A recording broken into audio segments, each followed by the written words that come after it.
दुनिया की अर्थव्यवस्था तेजी से बदल रही थी। धीरे धीरे ट्रंप यानी अमेरिका के हाथ से सुपर पावर का तमगा छिनने वाला था।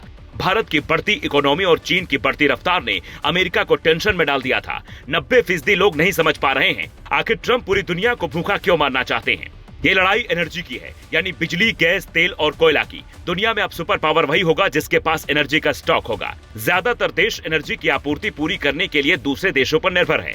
जैसे भारत गैस तेल लेता है तो कई देशों को कोयला देता है। इलेक्ट्रिक कार का कारोबार बढ़ने वाला है। बिजली पर निर्भरता बढ़ जाएगी। गल्फ कंट्री यानी अरब की बढ़ती ताकत को भारी चोट होगी। भारत में महंगाई बढ़ेगी। अंदाजा है कि लॉकडाउन जैसी कोई नीति सरकार को अपनानी पड़ सकती है।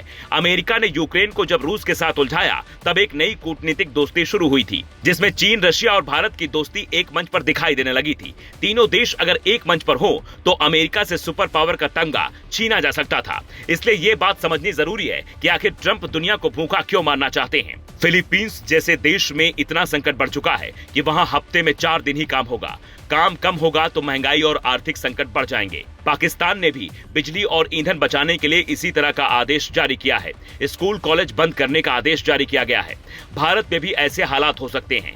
गैस की किल्लत के साथ ही सरकार ने दूसरे विकल्पों पर ध्यान देना शुरू किया। नतीजा संकट आना तय है। जो नरेंद्र मोदी सरकार सिलेंडर धड़ल्ले से बांट रही थी, वो अब नियम लेकर आई है कि जिनके पास पीएनजी यानी पाइपलाइन वाली गैस होगी वो सिलेंडर के हकदार नहीं होंगे। चीन ने तेल का भंडार किया है, जबकि दूसरी अच्छी बात यह है कि वहां हर तीसरी कार अब इलेक्ट्रिक बिकती है, जबकि भारत इस मामले में अभी पीछे है। पूरी दुनिया की अर्थव्यवस्था में सबसे ज्यादा नुकसान उन देशों को हो रहा है जो खाड़ी देशों के तेल पर निर्भर थे। उदाहरण के लिए सिंगापुर देश में 90% खाना दूसरे देशों से आता है, जहां अब महंगाई बढ़ना तय है। दुनिया भर में आयात और निर्यात के दामों में भारी बढ़ोतरी होगी। एयर टिकट हो या फिर डीजल से चलने वाली गाड़ी, ट्रक या यात्री बस, हर जगह महंगाई पैर पसार सकती है। इसका सीधा असर अब आपके घरों पर पहुंच जाएगा। ट्रंप की ताकत यह है कि वो अमेरिका के राष्ट्रपति हैं। वहां की अर्थव्यवस्था काफी बेहतर है, यानी अमेरिका दुनिया को भुखमरी कगार पर खड़ा कर खुद कई सालों तक युद्ध लड़ने की स्थिति में हो सकता है। यहाँ ये बात समझनी होगी कि अगर ये युद्ध चलता रहा तो भारत में क्या होगा। खाड़ी देशों के साथ रिश्ता बेहतर कर कई देश अपनी तरक्की की गाथा लिख रहे थे, जो बात ट्रंप को पसंद नहीं आई।